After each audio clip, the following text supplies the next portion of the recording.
Hi friends, welcome back to T2B gallery. ఈ వీడియోలో upcoming OTT release Telugu movies గురించి తెలుసుకుందాం.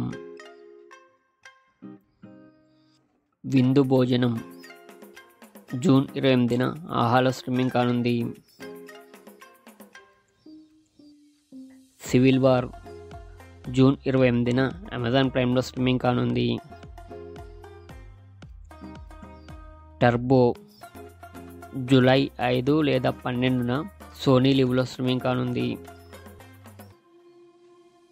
బజే వాయువేగం జూన్ 28న నెట్ఫ్లిక్స్లో స్ట్రీమింగ్ కానుంది. రౌతు కా రాజ్ జూన్ 28న జీ5లో స్ట్రీమింగ్ కానుంది. గరుడన్ జూన్ 28న అమెజాన్ ప్రైమ్లో స్ట్రీమింగ్ కానుంది. టెనెంట్ జూన్ 28న ఆహాలో స్ట్రీమింగ్ కానుంది.